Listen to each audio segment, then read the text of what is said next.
تو مولانا محمد قاسم صاحب نانوتوی رحمت اللہ علیہ ہنستے ہوئے واپس تشریف لائے. کسی نے پوچھ لیا اللہ والے کئی دنوں سے تو دیکھا روتے ہوئے واپس آیا کرتے تھے, آج مسکراتے ہوئے آئے ہو. فرمایا الحمدللہ کام بن گیا, کام بن گیا. اس کسی نے پوچھ لیا کیا کام بن گیا؟ فرمانے لگے تمہیں کیا معلوم ہے میرے آقا کا مجھ پہ اتنا کرم تھا, میرے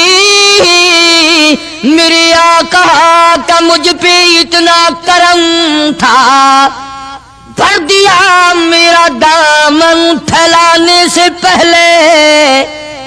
میرے آقا کا مجھ پہ اتنا کرم تھا, نشہ رنگ لایا پلانے سے پہلے, اور بھر دیا میرا دامن پھیلانے سے پہلے. مجھے کالی کملی والے صلی اللہ علیہ وسلم نے دودھ پلا دیا, علم حدیث پلا دیا. عجب انداز کے لوگ ہیں, عشق ان جیسا. باہر تشریف لائے, نعتیہ کلام تو دیکھو, عشق کے بغیر ایسا کون کہہ سکتا ہے. یوں فرماتے ہیں جیوں تو سگانے, جیوں تو سگانے حرم کے ساتھ پھروں, او میری مولا بقا زندگی اگر میری ہے میرا مدینے کے کتوں میں شمار کر دے, میں بڑا راضی. جیوں تو سگانے حرم کے ساتھ پھروں, اور مروں تو کھائے مجھ کو مدینہ کے مرغ و مار. میں مدینے میں مر جاؤں, مدینے کے پرندے مجھے کھا جائے, میں بڑا راضی. کیا انداز ہے ان لوگوں کا. اور ایک بڑے عظیم بزرگ اسی زمانے کے ہیں مولانا محمود الحسن صاحب شیخ الہند صاحب کا رحمت اللہ علیہ. بڑے بڑے عجیب لوگ تھے. کلام تو ان لوگوں کا حق تھا نا جو ہر وقت نبی صلی اللہ علیہ وسلم کی یاد میں مگن رہتے تھے, اسی لگن میں لگے رہتے تھے, اسی سوز و گداد میں, اسی محبت میں ہر وقت رہتے تھے. مولانا شیخ الہند رحمت اللہ علیہ جنت کو خطاب کر کے کہتے ہیں, فرماتے ہیں او جنت میں نے مانا کہ تجھ میں حور و قصور رہتے ہیں. او جنت میں نے مانا کہ تجھ میں حور و قصور رہتے ہیں, اور یہ بھی میں نے مانا کہ ضرور رہتے ہیں. کیا تخیل ہے حضرت شیخ الہند رحمت اللہ علیہ کا. فرمایا او جنت آ میرا طواف کر کہ میرے دل میں حضور رہتے ہیں صلی اللہ علیہ وسلم. بڑی عجیب بات کہی. اور جنت تیری ساری نعمتیں, تیرے سونے کے مکانات, تیری چاندی کی اینٹیں, تیرے مشک و عنبر سے بنے ہوئے گارے کے محلات, تیری نہریں, تیری حوریں, تیرے قصور, تمام نعمتیں, آؤ ساری میرے طواف کرو, اس لیے کہ میرے دل میں کالی کملی والے بسے ہوئے صلی اللہ علیہ وسلم. عرض کرنے کا مقصد یہ کہ یہ لوگ تھے جو نبی کی ہر چیز سے پیار کرتے تھے, رنگ سے, روپ سے, شہر سے, حالات سے, در و دیوار سے, ساری چیزوں سے. اللہ جس کو نصیب کر دے یہ ہر ایک کو تھوڑا ہی ہوتا ہے. مولانا قاضی احسان احمد صاحب شجاع بادی رحمت اللہ علیہ فرماتے تھے اس زمانے میں عرب میں غربت تھی, نہ سونا تھا نہ پٹرول تھا, غریب حالات تھے وہاں کے. فرماتے ہم نے کھانا کھایا اور کھانا کھا کر ہم نے ایک ہڈی چوس کر پھینکی, تو ایک عربی ایک دیہاتی کا بچہ کھڑا ہوا تھا, وہ اس ہڈی کو اٹھا کر چوسنے لگا. ہم نے دیکھ لیا, ہمیں ترس آیا, ہم نے اس بچے کو اپنے پاس بلایا, چھوٹا سا معصوم بچہ ہے, اور اسے کھانا کھلایا, اور کھانا کھلایا, پانی پلایا, کچھ پیسے بھی دیے اس کو کہ بھی کسی غریب کا بچہ ہے جو ہڈی پھینکی ہوئی اٹھا کے چوس رہا تھا. اس کے بعد ہم نے اس بچے سے کہا یا ایھا الصبی کہ او بچے ہمارے ساتھ ہمارے ملک چل, تجھے کھلاویں گے بھی, پلاویں گے بھی, کپڑے بھی دیں گے, تیری شادی بھی کریں گے, تجھے سب کچھ دیں گے, مکان بھی دیں گے, سب انتظام کریں گے تیرا. انہوں نے کہا سب کچھ کرو گے کہ ہاں سب کچھ دیں گے, ساری چیزیں مجھے کھلایا پلا کرو گے کہ سب کچھ کھلایا پلایا کریں گے, کپڑے بھی خوب دو گے کہ ہاں کپڑے بھی خوب دیں گے, مکان بھی دو گے کہ ہاں مکان بھی دے دیں گے. اللہ اکبر. معصوم بچہ گنبد خضرا کی طرف اشارہ کر کے کہنے لگا کیا تمہارے ملک میں یہ بھی ہے, تمہارے ملک میں یہ بھی ہے. ایسا فرماتے تھے میری چیخ نکل گئی کہ اور سب کچھ ہے یہ نہیں. چھوٹا سا معصوم بچہ کسی دیہاتی کا بھوکا, رو کے کہنے لگا تمہاری پھینکی ہوئی ہڈیاں چوسنا اٹھا کر کھانا منظور ہے، اس گنبد خضرا سے بے وفائی نہیں کروں گا، یہی رہوں گا، جاؤں گا نہیں۔ عرض کرنے کا مقصد یہ جب تعلق ہو جائے اور کھانا کیا، پینا کیا، ٹور کیا، بنگلہ کیا، کوٹھی کیا، کوئی چیز سمجھ میں نہیں آتی پھر۔ اس لیے اللہ کے قرآن نے اعلان کر دیا وَمِنَ النَّاسِ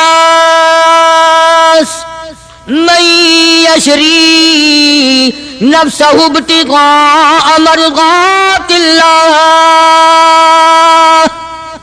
اللہ تعالیٰ خود اعلان کرتا ہے بعض لوگ وہ ہیں جنہوں نے میرے ساتھ کاروبار کیا، جنہوں نے معاملہ کیا، جنہوں نے میرے ساتھ دھندا کیا، لین دین کیا، من یشری نفسہ ابتغاء مرضات اللہ۔ کچھ لوگ ایسے ہیں، اللہ پاک قرآن میں اعلان کرتا ہے کچھ لوگ ایسے ہیں جنہوں نے میرے ساتھ کاروبار کیا، خرید و فروخت کی، حالات یہ بنائے، میری رضا خرید لی، اپنی جان میرے حوالے کر دی، میری خوشنودی خرید لی، میری رضا مول لے لی، میری اطاعت مول لے لی، میری ذات اپنے لیے وقف کر لی۔ نفسہ ابتغاء مرضات اللہ واللہ رؤوف بالعباد۔ ایسے لوگوں کے لیے میری شفقتیں ہیں، ایسے لوگوں کے لیے میری مہربانیاں ہیں، ایسے لوگوں کے لیے میرا لطف اور کرم ہے، میری عطا اور بندہ نوازی ایسے لوگوں کے لیے ہیں جو میری ساتھ کاروبار کریں، جان مجھ ہے تو میری دی ہوئی لیکن وہ میرے حوالے کر دیں، میں جب اسلام ایمان قرآن کے لیے چاہوں ان کی جان کو لے کر استعمال کر سکتا ہوں۔ اور آگے قرآن کریم نے جو بات فرمائی وہ بڑی عجیب ہے، فرمایا یا ایھا الذین آمنوا ادخلوا فی السلم کافہ، او ایمان والو، کلمہ پڑھنے والو، نبی کی زبان پر یقین کرنے والو، قبر اور قیامت پہ یقین کرنے والو، موت کا یقین کرنے والو، آخرت پہ ایمان رکھنے والو، آؤ ادخلوا فی السلم کافہ، اسلام میں پورے داخل ہو جاؤ۔ یعنی یہ نہیں کہ دل میں تیرے اسلام ہے اور شکل تیری اسلام سے باہر ہے، یہ نہیں کہ دل میں اسلام ہے اور کپڑوں میں نہیں، دل میں اسلام ہے اور پیروں میں نہیں اور ہاتھ میں نہیں، اعمال میں نہیں، نظام میں نہیں، تو یہ بات غلط ہے۔ کافہ پورے داخل ہو جاؤ اسلام میں مرنے سے پہلے۔ یہ نہیں ہے کہ دل میں تو محبت رکھو حضور کریم صلی اللہ علیہ وسلم کی اور تعلق، اور ویسے رکھو جی انگریز بہت اچھے ہیں جی، کیا کہنا انگریزوں کا، یہودی بہت اچھے ہیں، بہت اچھے ہیں، دنیا میں بڑے ترقی یافتہ ہیں، جی یہودیوں کی ریس کون کر سکتا ہے؟ خدا اس بات سے ناراض ہے، فرمایا ارے یہودی کیا کریں گے، سینکڑوں ہزاروں یہودی مل کر، کروڑوں یہودی مل کر نعوذ باللہ میرے بلال کی پیر کی اڑی ہوئی خاک کا مقابلہ نہیں کر سکتے۔ رہی بات دیانت و امانت کی کہ صاحب انگریز بڑی دیانت سے کام لیتے ہیں، تو یہ تو ہماری غلطی ہے، اسلام کی غلطی تھوڑی ہے، یہ اسلام نے تھوڑی سکھایا ہے کہ منہ میں اللہ اللہ کرو اور دل میں کچھ اور بسا کر کے رکھو، یہ بات تو قرآن نے نہیں سکھائی۔ فرمایا ادخلوا فی السلم کافہ، اسلام میں پورے آ جاؤ، سر سے لے کر پیروں تک اسلام کو نافذ کرو، اپنے گھروں کو مسلمان والا گھر بناؤ، اپنے کاروباری ادارے کو، دکان کو اسلام والی بناؤ، یہ نہیں کہ بازار اور چیز ہے، قرآن اور چیز ہے۔ یہ بات اجازت نہیں دیتا اسلام کہ مسجد میں آ کر کے نماز پڑھنا، اللہ اللہ کرنا اور دکان پہ بیٹھ کے ٹھگی مارنا، فریب کرنا، جھوٹ بولنا، قطعی اجازت نہیں دیتا اسلام۔ ہر میدان کے لیے اسلام پکڑتا ہے، اس کی غلامی کرتے ہوئے چلنا پڑے گا، اگر اس کی غلامی نہ ہوئی تو بات بگڑے گی، اور یعنی اصل تو یہی بگڑے گی، یعنی بگڑے گی تو آگے جا کر کے بگڑے گی، اور ہزاروں کی بگڑتی دیکھی، دنیا ہی میں ہزاروں کی بگڑتی دیکھی۔ اس لیے مجذوب نے بڑا بر وقت ٹوکا، اور مجذوب بڑا جھنجھوڑتا ہے، کہتا کہ تجھے کیا معلوم ہے، یہ تو آخری وقت میں جا کر کے پتہ چلے گا کمائی کیا کرتا رہا۔ فرمایا دو دل کی زندگی پہ نہ اتنا اچھل کے چل، دو دل کی زندگی پہ نہ اتنا اچھل کے چل، یہ راستہ ہی چل چلاؤ کا ہے، ذرا سنبھل کے چل۔ جوانی سب پہ آئی ہے، ہر ایک نے جوانی کو گزار دیا۔ نوجوانوں فخر نہ کرو، آج اگر تم مسجد میں نہیں آتے تو تمہارا کیا خیال ہے، تم نہیں آتے بلکہ وہ رب العالمین تمہیں اپنے دروازے پہ آنے نہیں دیتا، تم اس قابل نہیں کہ خدا کے دربار میں آ کے سر جھکاؤ۔ ساری چیزیں ہم محمد عربی صلی اللہ علیہ وسلم کی جتنی ہیں، خاندان سے بھی پیار کرنا پڑے گا اور آپ کے در و دیوار سے بھی اور ہر چیز سے محبت کرنی پڑے گی۔ اکابر کا یہی طریقہ رہا ہے۔ شیخ العربی والعجم حضرت مولانا سید حسین احمد صاحب مدنی رحمت اللہ علیہ دیوبند شہر میں اپنے آستانے پہ بیٹھے ہیں۔ بمبئی کا ایک سیٹھ آدمی مرید ہونے کے لیے آیا سفر کر کے اور سلام کر کے واپس ہونے لگا، تو کسی نے، یہ حضرت نے پوچھ لیا بھی کیا بات ہے؟ کہا جی میں بمبئی سے مولانا مدنی کا مرید ہونے کے لیے آیا تھا۔ انہوں نے کہا پھر؟ کہ میرا تو دل بگڑ گیا۔ اس نے کہا کیوں؟ کہ اس لیے کہ مولوی صاحب کی گود میں بلی بیٹھی ہے، بلی سے کھیل رہے ہیں مولوی صاحب، کبھی اس کو پیار کرتے ہیں، کبھی اس کو ادھر بٹھاتے ہیں، کبھی اس کو کھلاتے ہیں، کبھی کھلاتے ہیں۔ یہ چھتر ہے جو بلیوں سے کھیل رہا ہے، بلیوں میں لگا ہوا ہے۔ تعریف سنی تھی۔ اللہ اکبر۔ شیخ مدنی رحمت اللہ علیہ نے فرمایا تجھے یہ معلوم ہونا چاہیے میں اس سال یہ بلی بھی مدینے سے لایا ہوں، میں اس لیے اس سے محبت کرتا ہوں، میں اس کو وہیں سے لایا ہوں اور اس کے پیر مسجد نبوی میں لگے ہوئے ہیں۔ تو ہر آدمی ان چیزوں کو کے اندر غور نہیں کر سکتا، نہ سمجھ سکتا ہے۔ اسی طرح سے خدا کے قرآن سے بڑا پیار ہونا چاہیے کہ یہ اللہ کا کلام ہے اور محمد عربی صلی اللہ علیہ وسلم کا ساری زندگی کا تلاوت کردہ کلام ہے۔ میں بات کر رہا تھا صحابہ کرام کی کہ اللہ پاک نے ان کو اتنی عظمتیں عطا فرمائی کہ یہ نبی کے ساتھ ہو کر کے بھوکے رہے، پیاسے رہے، تنگ دستیاں اٹھائیں، فاقہ مستی گزاری، پریشانیاں جھیلی، لیکن ایک دن بھی اپنے نبی کو شکوے کا موقع نہیں دیا۔ آج کون ایسا کر سکتا ہے؟ کس کی مجال ہے کہ ان لوگوں کی ریس کرے؟ یوں لکھا ہے کتابوں میں کہ ایک آدمی کے گھر بکرے کی سری آئی، کسی نے ہدیہ بھیجا دوست نے، انہوں نے کہا بھائی ہم نے تو شام بھی روٹی کھائی پکائی تھی، اس برابر والے گھر میں کل سے دھواں نہیں نکلا، ان کے یہاں پہنچا دو۔ انہوں نے ان کے یہاں پہنچا دی برابر والے گھر میں۔ برابر والے کہتے ہیں ہم نے تو کل صبح کھائی تھی، ہم تو کل صبح کے کھائے ہوئے ہی ہیں، 2 وقت کے فاقہ گزرا، اس برابر والے گھر میں پرسوں سے دھواں نہیں نکلا۔ وہ بکرے کی سری اس گھر میں پہنچا دی، حتیٰ کہ یہ بکری کی سری چلتی چلتی 7 گھروں میں پھر گئی، اور ہے سارے ضرورت مند، حاجت مند سارے ہیں، لیکن نبی کریم صلی اللہ علیہ وسلم کے فرمان پہ عمل کرنے والے اتنے زیادہ ہیں کہ اپنے پیٹ کو، اپنے تن کو پیچھے کرتے ہیں اور برابر والے کے آگے آگے کرتے ہیں۔ وہ سری بکری کی گھومتی گھومتی پھر اس پہلے گھر میں ہی آ گئی۔ ارے اس سے بڑھ کر ان لوگوں کی مثال کون قائم کرے گا کہ جنگ میں ایک صحابی زخمی ہے اور بڑا زیادہ زخم کھائے ہوئے پڑا ہے، اور کسی کے ہاتھ اطلاع بھیجی کہ میرے بھائی کو کہنا اگر میری زندگی تک آ سکے جلدی مجھے 2 گھونٹ پانی کا پلا جائے، بڑی سخت پیاس لگی ہے۔ اطلاع ملنے پر وہ پانی لے کے دوڑا، اور یہ پیاسا ہے، آخری وقت ہے، پانی کے لیے پانی پیالے میں ڈالا۔ برابر میں بھی ایک اور آدمی زخمی پڑا تھا، صحابی ہے حضور کریم صلی اللہ علیہ وسلم کا، اس نے بھی آواز دے دی بھئی اپنا بھی آخری وقت ہے بھائی، اگر 2 گھونٹ زیادہ ہو تو ہمیں بھی دے دینا، ہم بھی اپنا حلق گیلا کر لیں گے۔ وہ پہلے والا کہتا ہے جس نے منگوایا تھا، انہوں نے کہا میرا اللہ مالک ہے، پہلے اس کو پلا، میرا اللہ مالک ہے، پہلے اس کو پلا۔ جب اس کے پاس گیا تو تیسرے نے آواز دے دی بھئی 2-4 قطرے بقایا ہو تو ہمیں بھی دے دینا بھائی۔ اس نے دوسرے کی طرف اشارہ کر دیا کہ پہلے اس کو پلا، تیسرے کی طرف گیا تو چوتھے نے آواز دے دی، اور جب چوتھے تک پہنچا وہ اللہ کے یہاں جا چکا تھا۔ خدا کی قسم یہ واقعات بنائے کسی نے نہیں، ارے محبت تو اس کو کہتے ہیں۔ چاروں کے چاروں حوض کوثر پہ تو پہنچ گئے مگر پانی کسی نے نہ پیا۔ کون ان لوگوں کی ریس کرے گا؟ کر ہی نہیں سکتا۔ نگاہ نبوت نے ان کو خدا جانے کہاں پہنچا دیا تھا۔ آج میرے تیرے دل میں یہ کس طرح سے برتری آئے دوسرے کی، ہمارے ہاتھ لگ جائے ایک مرتبہ کچھ پھر دیکھو تماشا۔ جب تک نہ ہاتھ لگے، تم بھی حاجی ہو میں بھی غازی ہوں، اس وقت تک سارے مسئلے بھی کرتے ہیں، اور ہاتھ لگ جائے پھر دیکھو کتنی گڑبڑ کرتے ہیں۔ اس لیے میں عرض کر رہا تھا کہ یہ لوگ سارے جہان میں نرالے ہیں، ممتاز شان ہے صحابہ کرام رضوان اللہ تعالی علیہ مجمعین کی جماعت کی، جن کو تعلیم نبی نے دی ہو، جن کی تربیت نبی کریم صلی اللہ علیہ وسلم نے کی ہو، اور جن کا پیر امام الانبیاء ہو، جن کا پیر کالی کملی والا ہو، جن کے بچوں کے حلقوں میں تحنیک یعنی گھٹی حضور کریم صلی اللہ علیہ وسلم نے دی ہو، اور جن کے گھروں میں حضور خود تشریف لاتے ہوں۔ کیا کہنا ان لوگوں کا؟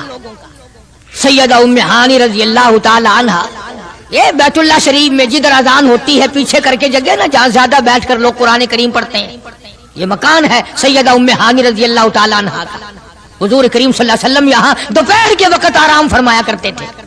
تو گرمی تھی, پکھا بھی جلتی, اور جہاں پسینے کا قطرہ دیکھتی انگلی سے لے کر اپنی شیشی میں بند کر لیتی. صحابہ کی جماعت وہ نرالی جماعت ہے جنہوں نے نبی کے پسینے کی بھی حفاظت کی ہے. تو سیدہ ام ہانی میرے آقا محمد عربی صلی اللہ علیہ وسلم کے پسینے مبارک کو عطر کی جگہ استعمال کرتی تھی. عرض کرنے کا مقصد یہ کہ ہم لوگ آخر یہ باتیں صرف سنتے ہی رہیں گے؟ کب اپنی شکل بدلو گے, کب اپنا لباس بدلو گے, کب اپنے گھر کا حال بدلو گے؟ اور بگڑتا جا رہا ہے, دن بہ دن اور بگڑتا جا رہا ہے. مجھے ڈر ہے اس بات کا جب میرا تیرا گھر سے جنازہ اٹھے شاید گھر میں کوئی کلمہ پڑھنے والا بھی ہوگا کہ نہیں. بڑا مشکل مسئلہ بن گیا. بچوں کو ہم کلمہ نہیں سکھاتے, ہمارے بچے جو ہیں وہ دین نہیں سیکھتے. اور تجربہ کر کے دیکھ لو, اسکول میں بچوں کو بھیجو نا, خود بخود دوڑے دوڑے جاتے ہیں, نہاتے ہیں, دھوتے ہیں, تختی اٹھاتے ہیں, بستہ چار کرتے ہیں بچے. تو قرآن کریم کے درس میں بچے کو داخل کرو, گھسیٹ کے لانا پڑتا ہے, بچہ ہٹتا ہی نہیں. گھسیٹ کے لانا پڑتا ہے, کھینچ کھینچ کے لاؤ, ڈنڈے مار مار کے پڑھاؤ بڑے مشکل سے. اس کی وجہ آپ نے کبھی سوچی ہے کہ قرآن کریم کے مدرسے میں پھانسی کھانا تو لگا ہوا نہیں نا. شیطان تنگ کرتا ہے. انہوں نے کہا اگر بچے کو کلمہ آ گیا تو یہ اپنے باپ کے جنازے کو اٹھاتے وقت اگر کلمہ پڑھ لے گا, کہیں اس کے کلمے کی وجہ سے باپ کی بخشش نہ ہو جائے. اگر اس بچی نے 3 مرتبہ قل ہو اللہ شریف پڑھ کر اپنے باپ کی روح کو بخش دیا, کہیں اس کے باپ کی بخشش نہ ہو جائے. زور لگاتا ہے پورا شیطان. شیطان زور لگاتا ہے اور ہم زور نہیں لگاتے. ہم ادھر زور لگا رہے ہیں, او جی اگر قرآن پڑھے گا تو کیا بنے گا؟ نہ پٹواری بنے, نہ تحصیلدار بنے, نہ تھانے دار بنے, ملا بنے گا. اور میں یہ کہتا ہوں تو پٹواری بھی بنا, تھانے دار بھی بنا, تحصیلدار بھی بنا, مجھے اس سے کوئی انکار نہیں. نہ مجھے ساڑ ہے, نہ حسد ہے, نہ جلن ہے. لیکن یہ بھی یاد رکھنا کہ قرآن اور کلمے کے بغیر بھی تیرا گزارا نہیں ہوگا. اگر تیرے بچوں کا گزارا دنیا میں تعلیم کے بغیر, انگریزی تعلیم کے بغیر نہیں, تو میری بات بھی پکا کے لے جا, قبر میں قرآن اور کلمے کے بغیر تیرا بھی گزارا نہیں. ارشاد فرمایا مدنی کریم صلی اللہ تعالی علیہ وسلم نے جو میری ذات پہ 1 مرتبہ درود پاک پڑھے گا, اللہ پاک اس کے 10 درجے بلند کر دیتا ہے, 10 گناہ معاف کر دیتا ہے, 10 نیکیاں نام اعمال میں درج ہو جاتی ہیں. اور ارشاد فرمایا مدنی کریم صلی اللہ علیہ وسلم نے, علامہ سخاوی لکھتے ہیں, اور لوگوں جو مجھ پہ کثرت سے درود پاک پڑھتا رہے گا اسی حالت میں موت آ جائے, قبر کے اندر کیڑے اس کی میت کو نہیں کھائیں گے. ارشاد فرمایا مدنی کریم صلی اللہ تعالی علیہ وسلم نے جو آدمی کثرت سے مجھ پہ درود پاک پڑھتا رہے گا قیامت کے دن اس کے منہ سے کستوری کی خوشبو آئے گی. مدنی کریم صلی اللہ تعالی علیہ وسلم کے سامنے ایک لڑکی کو لائے, عرض کرنے لگی کالی کملی والے میں آپ کی بہن ہوں, میں آپ کی ہمشیرہ ہوں. آپ صلی اللہ تعالی علیہ وسلم نے فرمایا میرا بھائی کوئی نہیں, میری بہن کوئی نہیں, میرے ابا میرے والدی میں اپنی اماں کے پیٹ میں تھا کہ دنیا سے رخصت ہو گئے, یتیم پیدا ہوا, میرا بھائی بہن کوئی نہیں.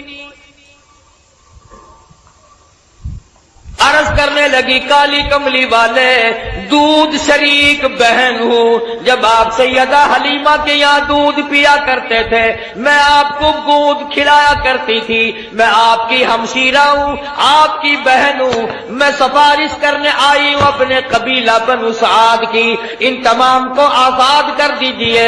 آپ نے فرمایا مجھے کیا معلوم کس طرح سے تم میری بہن بن گئی ہو. ہاتھ آگے کر کے کہتی ہے کالی کملی والے آج تک میرے ہاتھوں سے سونگھ کر دیکھ لو نبوت کی خوشبو آ رہی ہے.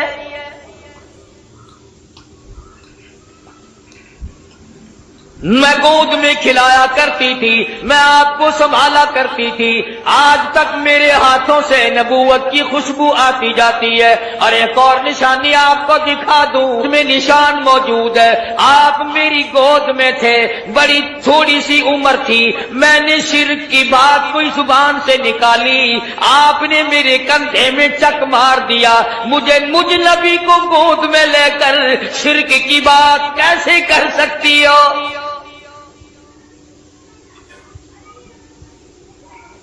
مدنی کریم صلی اللہ تعالی علیہ وسلم نے سفارش کو منظور فرما کر بنو سعد کے عورت مردوں کو آزاد کر دیا۔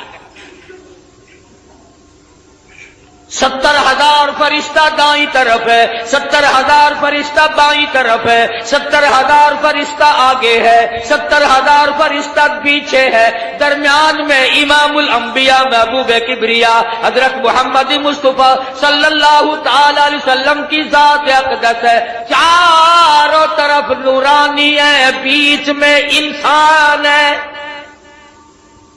سید البشر ہے۔ سارا جہان دیکھ رہا ہے کہ نوریوں کے جھرمٹ میں حضرت محمد کریم صلی اللہ تعالی علیہ وسلم کی ذات اقدس ہے۔ پہلے آسمان پہ پہنچے، دستک دی گئی، دروازہ کھولا، مما کا کون ہے؟ کون ہے؟ عرض کیا گیا میں جبریل ہوں۔ مما کا تیری ساتھ کون ہے؟ جبریل کہتے ہیں مائی محمد۔ او آسمان والو آؤ مجھے مبارکباد دے دو، آج تو میری ساتھ امام الانبیاء ہے۔ فرشتے قطار در قطار کھڑے تھے۔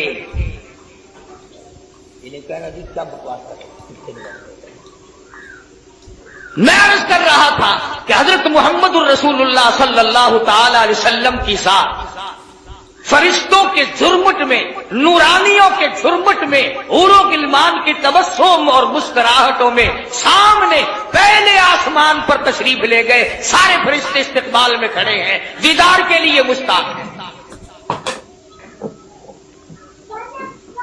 سیدنا آدم علیہ السلام سے یہاں بھی ملاقات ہوئی،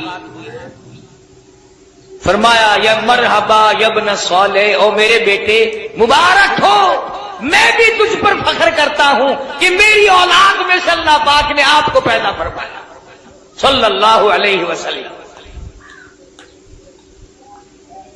دوسرے آسمان پہ، تیسرے آسمان پہ استقبال ہوتا جاتا ہے، دیدار کے مشتاق فرشتے دیدار کرتے جاتے ہیں، قربان ہوتے جاتے ہیں، جدھر سے گزرو سلام ہے، جدھر سے گزرو درود ہے۔ فرشتے درود پڑھتے ہیں، سلام پڑھتے ہیں، ان اللہ، تحقیق میں خدا، میں پروردگار، و ملائکہ اور میرے فرشتے، یصلون علی النبی، مدنی کریم صلی اللہ علیہ وسلم کی ذات پہ درود پاک پڑھتے ہیں۔ یا ایھا الذین آمنوا، او ایمان والو تم بھی درود و سلام پڑھا کرو۔ ارشاد فرمایا مدنی کریم صلی اللہ تعالی علیہ وسلم نے، جو میری ذات پہ ایک مرتبہ درود پاک پڑھے گا، اللہ پاک اس کے 10 درجے بلند کر دیتا ہے، 10 گناہ معاف کر دیتا ہے، 10 نیکیاں نام اعمال میں درج ہو جاتی ہیں۔ اور ارشاد فرمایا مدنی کریم صلی اللہ علیہ وسلم نے، علامہ سخاوی لکھتے ہیں، اور لوگوں جو مجھ پہ کثرت سے درود پاک پڑھتا رہے گا، اسی حالت میں موت آ جائے، قبر کے اندر کیڑے اس کی میت کو نہیں کھائیں گے۔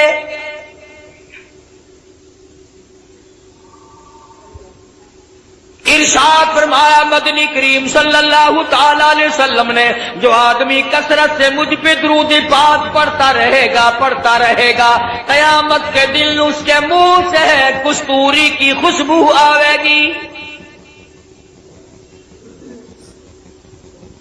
اہل محشر کہیں گے الہی یہ کون ہے جس کے منہ سے اتنی خوشبو ہے کہ میدان محشر مہک رہا، سارا حشر کا میدان معطر ہے، یہ کون ہے؟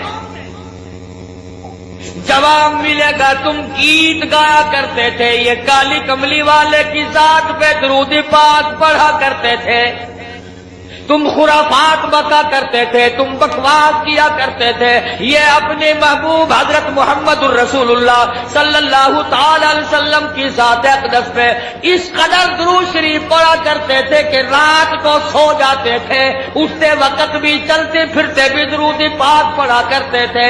میں خدا نے آج درود شریف کی برکت سے ان کے منہ میں ہے کستوری کی خوشبو رکھ دی۔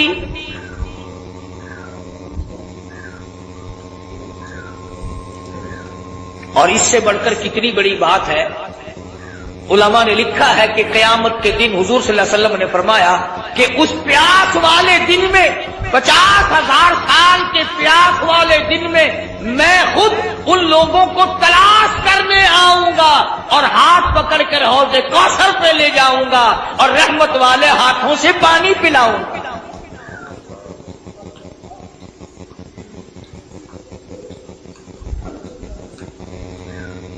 مقدر ہمارے ماڑے، کتنا ہی بتاؤ کتنا ہی سمجھاؤ، اس طرف مرد عورتوں نے لگنا ہی نہیں۔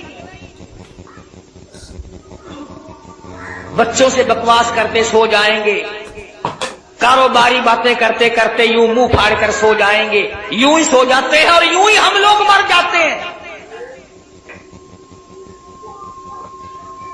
کیا کمال تھا ان حضرات کا! سیدنا امیر معاویہ رضی اللہ تعالیٰ عنہ جیسا جلیل القدر صحابی، سیدہ ام حبیبہ رضی اللہ تعالیٰ عنہ کا سگا بھائی ابو سفیان کا لگتے جگر،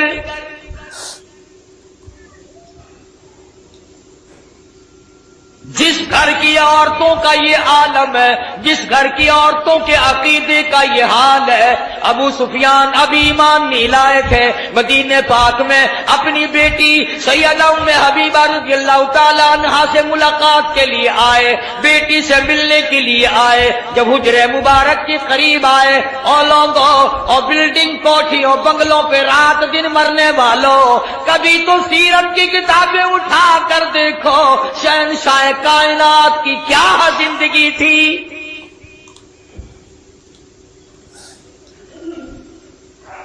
دروازے پہ ابو سفیان کو باپ کو دیکھا ہے، دوڑ کر وہ بستر لپیٹ کے رکھ دیا جس بستر پہ امام الانبیاء محبوب کبریا حضرت محمد مصطفیٰ صلی اللہ تعالی علیہ وسلم آرام فرمایا کرتے تھے۔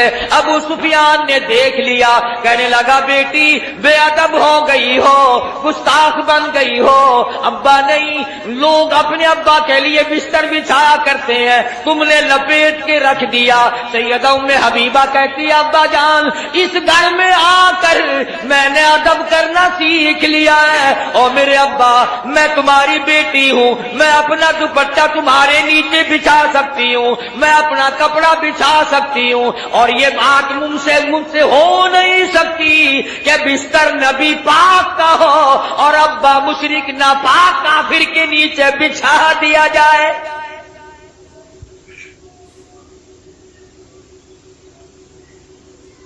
جس گھر کی عورتوں کا یہ عقیدہ ہو، مردوں کا کیا حال ہوگا؟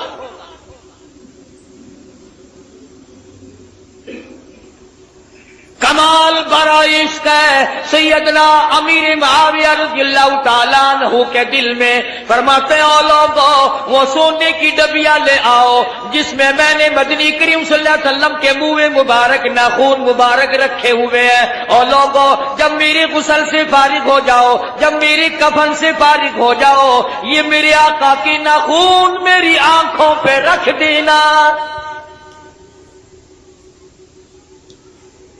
صحابہ کا عقیدہ دیکھو، صحابہ کا ایمان دیکھو۔ سیدنا امیر معاویہ رضی اللہ تعالیٰ عنہ فرماتے ہیں او لوگو میں یہ تجویز اس لیے کر رہا ہوں، قیامت کا میدان ہوگا، حشر کا میدان ہوگا، رب العالمین کی عدالت ہوگی، اللہ پاک پوچھے گا امیر معاویہ دنیا سے کیا لایا؟ میں عرض کروں گا الہی میں اپنی آنکھوں پہ اکالی کملی والے کی ناخون رکھ کے آیا ہوں۔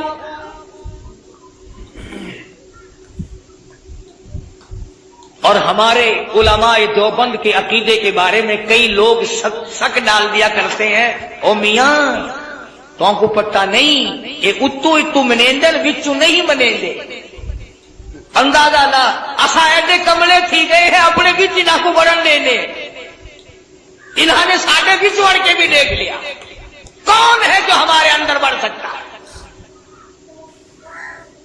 ایک ایسا رومال سنو ایک ایسا رومال جس رومال میں محمد عربی صلی اللہ تعالی علیہ وسلم کا چوغا مبارک آپ کی پہنا ہوا استعمال کردہ کپڑا جس رومال میں 1000 سال تک لپٹا رہا وہ رومال ہمارے دارالعلوم دیوبند کے خزانے میں سونے کی ڈبیا میں رکھا ہوا ہے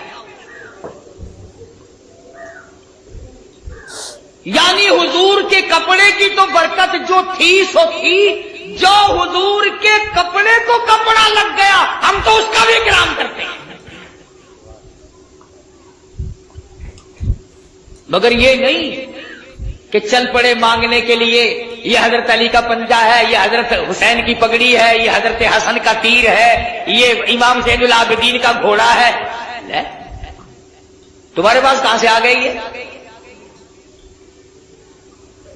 جھوٹ کے پیچھے لگتے ہو بکواس کے پیچھے لگتے ہو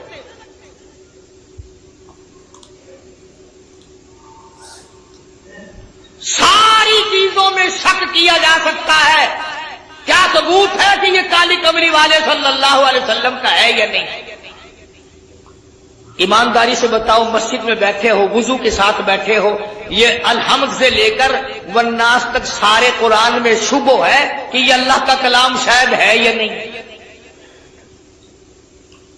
اللہ پاک نے نازل فرمایا جبریل امین لے کر آئے مدنی کریم صلی اللہ علیہ وسلم پہ نازل ہوا حضور صلی اللہ علیہ وسلم نے 23 برس تک رات دن اس قرآن پاک کی تلاوت کی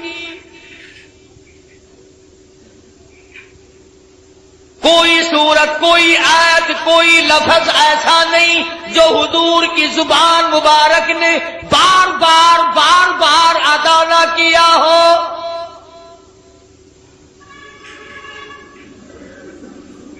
فرض نمازوں میں حضور نے یہی قرآن پڑھا تہجد کی نمازوں میں پڑھا اوابین کی نمازوں میں پڑھا بیٹھ کے تلاوت فرمائی کھڑے ہو کر تلاوت فرمائی رات کو تلاوت فرمائی دن کو تلاوت فرمائی امن ہوا قانت آناء اللیل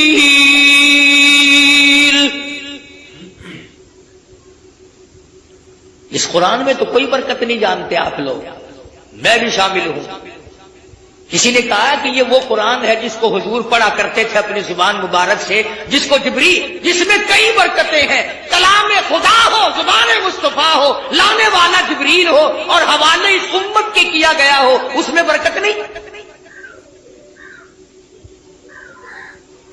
اگر کوئی یوں ایک جھنڈا لے کے چل پڑتا ہے ڈھول بجاتا ہوا وہ جھنڈا برکت والا بن جاتا ہے اور یہ خدا کا قرآن کوئی برکت والا نہیں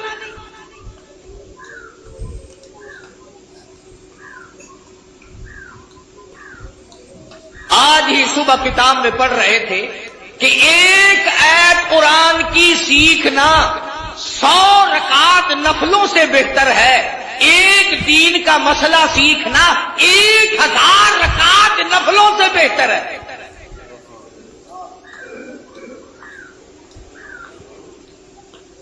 اب میں آپ کو کس طرح سمجھاؤں یہ جو دنیا دار لوگ ہیں سائیکلوں پہ سکوٹروں پہ کام کرتے کرتے گنگناتے ہیں نا اپنی آواز ملاتے ہیں کنڈریوں کی آواز کے ساتھ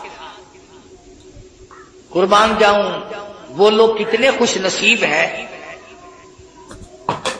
جن کی بولی خدا کی بولی سے مل جائے جن کی بولی نبی کی بولی سے مل جائے جن کی بولی فرشتوں کی بولی سے مل جائے جن کی بولی صدیق کی بولی سے مل جائے جن کی زبان فاروق اعظم کی زبان سے مل جائے جن کی بولی عثمان ذی النورین کی بولی سے مل جائے قرآن ایک ایسی چیز ہے جس کو اللہ کی زبان نے ادا کیا، نبی کی زبان نے ادا فرمایا، جبریل نے پڑھا، صدیق نے پڑھا، فاروق اعظم نے پڑھا، عثمان بن نورین نے پڑھا، علی مرتضیٰ نے پڑھا، حسین نے پڑھا، حسن نے پڑھا، تمام صحابہ، تمام اہل بیت، ازواج مطہرات نے پڑھا۔ خدا کی قسم فاطمہ الزہرا پڑھتی بھی جاتی تھی، چکی بھی چلاتی جاتی تھی۔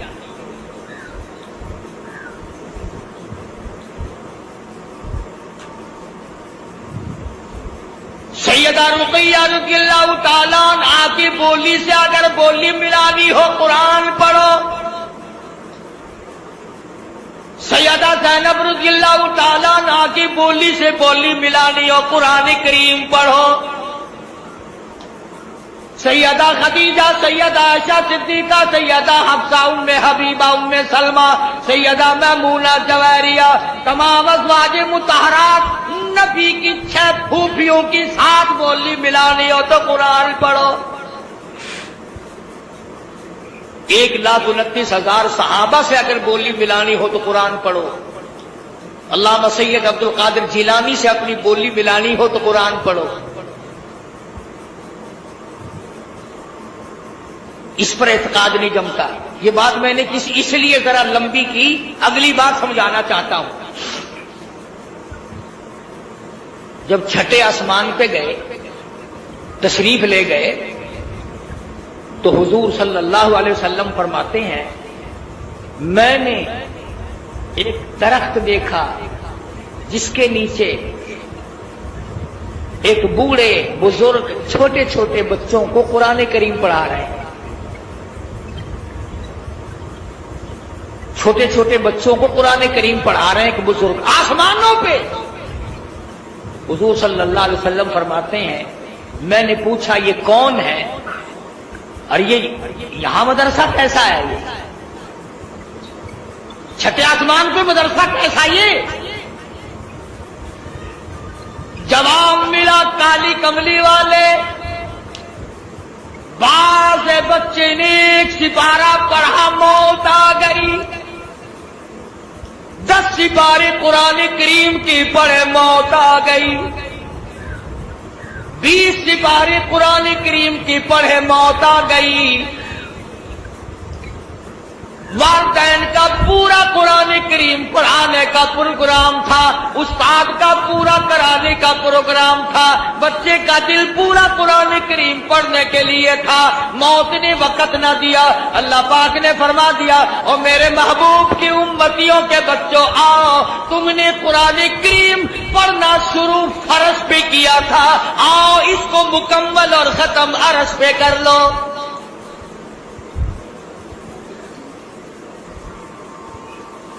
وہاں قرآن کریم ان کا مکمل کرایا جا رہا ہے، اور جواب ملا کہ یہ حضرت ابراہیم علیہ السلام ہے جو ان کو قرآن کریم پڑھا ہے۔ کتنے خوش نصیب ہیں وہ لوگ جن کے بچے آسمانوں میں قرآن کریم پڑھ رہے ہوں گے۔ خدا کی قسم ان کی خبریں کیسے ٹھنڈی نہ ہو جائے۔ سدرۃ المنتہا پہ 7ویں آسمان پہ پہنچ گئے، جبریل امین کو دیکھا کہ وہ ٹھہرتے ہیں، ساتھ نہیں چلتے، فرمایا آؤ نا آگے چلو میری ساتھ آؤ۔ عرض کیا میری کیا مجال ہے میں آگے بڑھوں، میری سرحد آ گئی، آپ کی سرحد شروع ہے، میرا بارڈر ختم ہے، آپ کا شروع ہے، میری امیدیں آپ